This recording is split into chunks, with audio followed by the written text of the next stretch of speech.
short video that I'm making, just because, I mean, you're seeing why I'm making this video on the screen right here.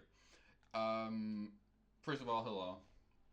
I'm a communist from Austria, and I am concerned for Americans and for the um, you know, the way that your government currently is on a highway, on an express lane towards fascism. Um, to be clear, technically it's not fascism yet, because fascism is when the left needs to operate in the underground. So currently we're seeing a lot of increase in terror, a $150 billion increase in the funding of ICE. Of course, that's a terroristic apparatus of the state, and that already is on the way to fascism. They have definitely already decided that they want to go there. They just definitely, they don't want to preempt stuff that isn't necessary yet. And because you do not have a large organized working class movement, labor unions are 10% of the workforce. Um, they don't need to outlaw, uh, worker organizations yet. They don't need to arrest random socialists and communists, perhaps even like, you know, social democrats who make too much of a fuss. They don't need to do that yet. Yet. Okay? The time will come. And the faster you do realize that what I was going on here about, sadly I didn't screenshot those comments, but I was basically saying that the Democrats are a 1% owned imperialist genocidal party that you should not put any hope in for them to change their ways. Their incompetence is not accidental, and you need to sort of start thinking of these things in connection with each other. You need to start thinking of, hey, why didn't Bernie in 2016, when he had the choice, lead millions of voters into a new party or into the Green Party or whatever other party that already exists? Why didn't he? Well, you could say, okay, he wouldn't have won. Yeah, the point isn't winning. The point is that when you have a working class organization, that when you have an organization that is, unlike the Democrats, propped up or held up by working class people themselves, by people engaging in politics themselves, and not like the Democrats propped up purely by money, by ad spending, by bipartisanship, by 1% donors, etc., etc., by the media apparatus, of course. So you can't bully the Democrats from inside the Democrats. You can only say, hey, and that's what Bernie could have done. He could have said, hey, I have these voters, and these voters are going to vote for me and my party because I'm telling them to, because we want to make the Democrats scared. Yes, we want Hillary Clinton to sign on to more radical stuff. We want Hillary Clinton to denounce her involvement in some of the imperialist bullshit that she was involved in under Obama and before. And we demand accountability not only from the Republicans but also from the Democrats. Why didn't Obama roll back any of the Bush Cheney stuff? Why don't the Democrats? Why didn't Biden immediately, create a new agency or whatever by executive order? Why didn't he do this stuff Trump is doing to politically and legally punish the Republicans for what they're doing, which is accelerating towards fascism? They talk about they did talk about fascism, but they don't ever do anything against it, which should make clear to you that they're wasting your time. They're just trying to hold you over until, well, I don't know what they're hoping for, but they're hoping for you to never leave the Democratic Party and to never have a working class movement um, again. And you can do that. Like, you can organize for that. And one part of that organizing is agitating against the Democrats, is leading people to understanding that the Democrats are part of the same bourgeois state apparatus, of the same 1% controlled, of the same imperialist, genocidal, ruling class, ruling political entity that the Republicans are part of. They are two wings of the same thing, right? And that's very important for people to know, because some people may not have been paying close attention and may not know that Democrats have already cashed in, or that Democratic voters have already cashed in a lot of Fell for It Again awards. Bernie 2016, Bernie 2020, Obama's, he was a hope. He got a Nobel Peace Prize for just not being Bush. But he still, he maintained ICE. He drone struck people. He bailed out the banks and not the people. He didn't want to take the danger of a far right Supreme Court seriously. Like, there's so many things. In fact, it's much easier to accept the fact that the Democrats are there. The difference is mainly aesthetic. Now, people say, "Oh, but there is a difference." The Republicans are doing this stuff. They're doing all these tax cuts. They're beefing up ICE. They're slashing everything. They're destroying the regulatory state. Yeah, that's true. But that's because that's their role. Think of them like actors on a stage, The Democrats, they have a different aesthetic, right? Now, how do we know that it's only aesthetic? Well, we can ask ourselves, do the Democrats ever get rid of this cruel state apparatus? Do they reinstate and fortify the social programs that the Republicans slash? And the answer is no. They basically, for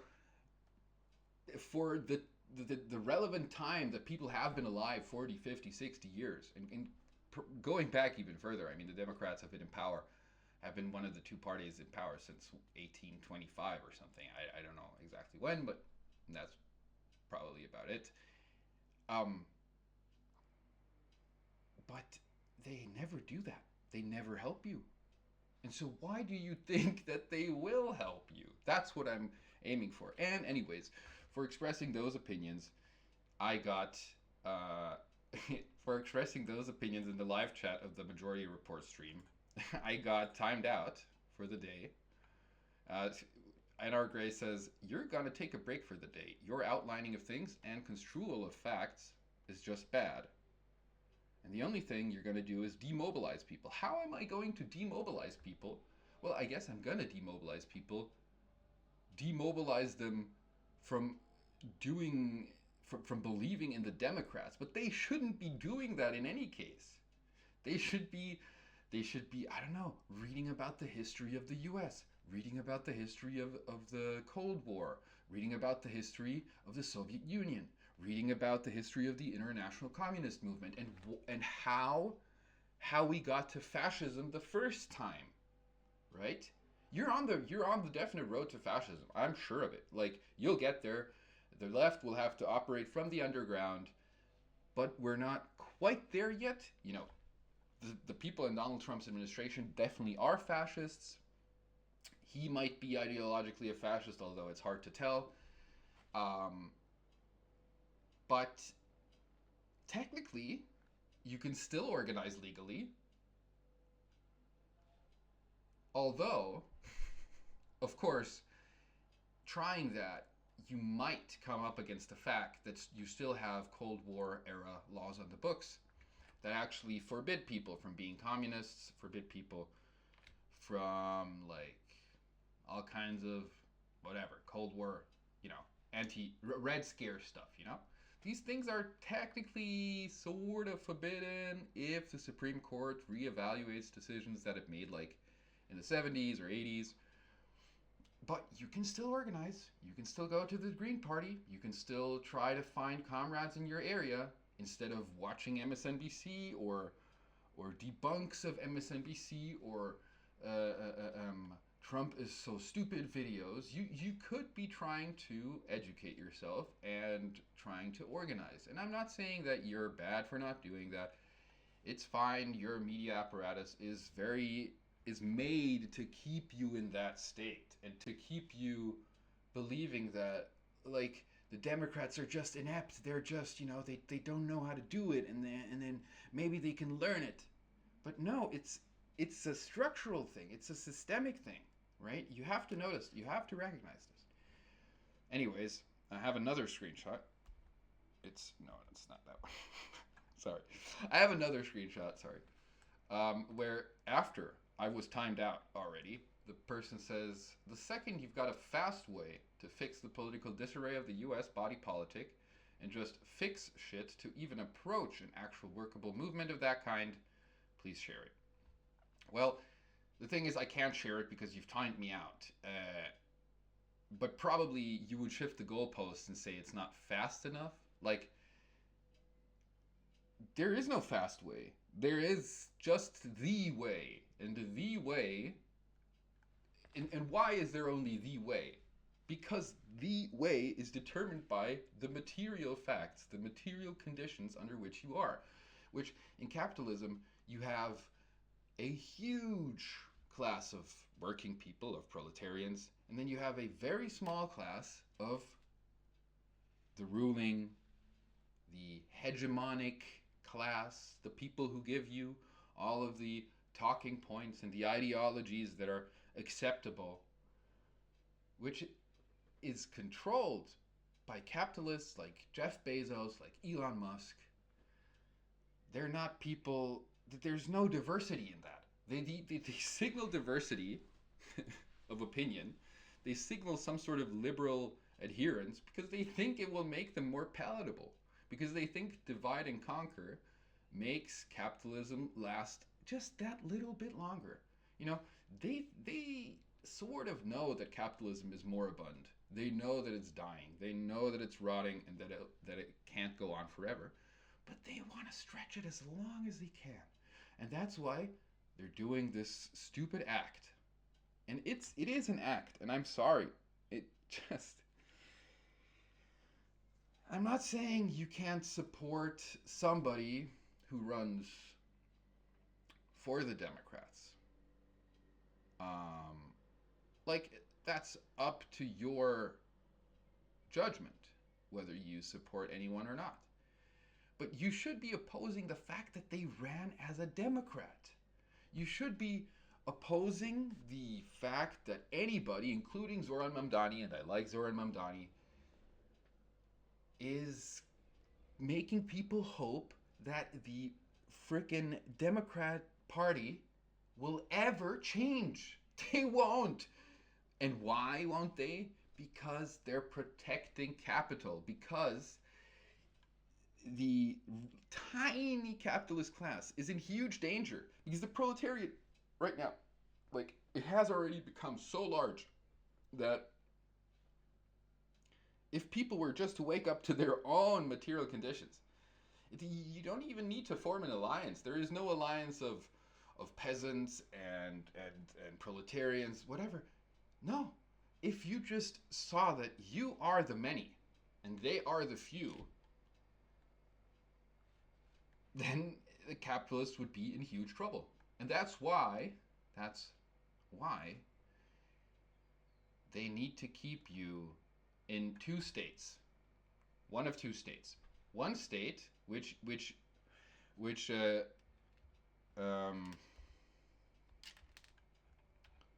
one of two states is what you're saying here. you're going to do is demobilize people. Okay? So, actually, yes, I am construing facts in a certain way, but I think that's a correct analysis. Outlining things, I am outlining things a certain way, but I think that's just a correct analysis of things.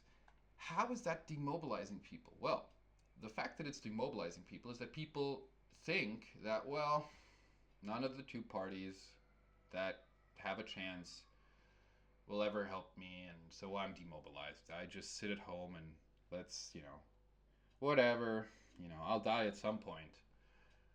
And then that's one of the states. And the second state is being hopeful for a Democratic candidate and saying, oh, maybe the Democrats can change, trying to reform the Democrats from within. No, you don't reform them from within. The only possibility that the Democrats will ever give you anything good again is if you have a movement from the outside that is saying, listen, we won't vote for you. We are organized as a bloc. We won't vote for you unless you do these demands once you're in office. And if you don't do them, then we won't vote for you ever again. You bully them from outside. That's the only way. And not you as an individual. You have to be organized to do that. You as an individual have literally nothing, no power to move the Democrats on anything, right? Anyways, I just wanted to talk about that because I found it pretty funny. I don't have a fast way, and it's not political disarray. In fact, it's just the, this is not political disarray. This is, maybe it's societal disarray, right? But politically, it's very clear what is happening. It's very clear what both of the parties are doing. And the faster you realize that, and the faster you do not accept Democrats who promise you a better Democratic Party, the better. You can still organize. You can still unionize your workplace. You can still, go to meetings of various small leftist organizations in your immediate vicinity. You can look up what is DSA doing. DSA is Democrat, sort of, Democratic Party adjacent. But they, you can go to a meeting. But don't just be a consumer of stuff online, of news, and hope that you, as like a hive mind of some sort of Democratic voters cloud, can influence them in any way. That doesn't happen. It hasn't happened. Like, it demonstrably did not happen.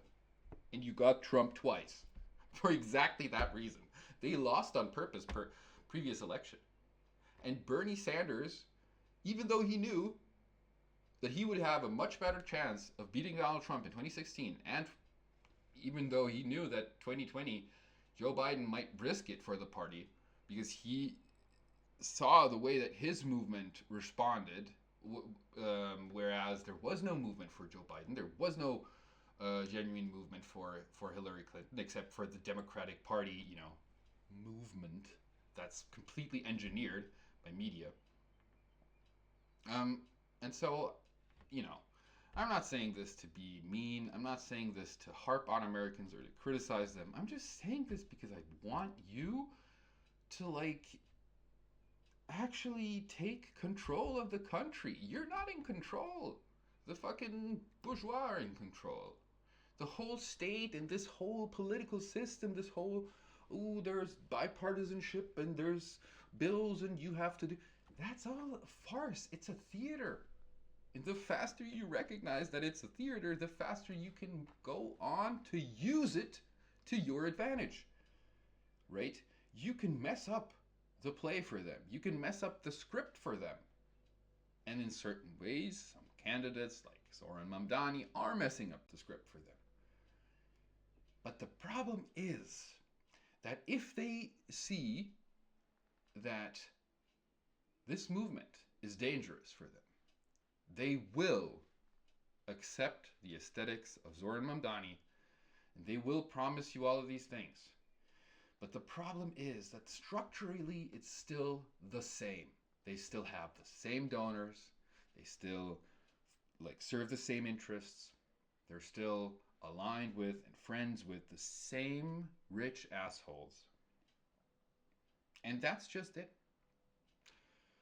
So anyways, tell me what you think in the comments below, and have a nice day.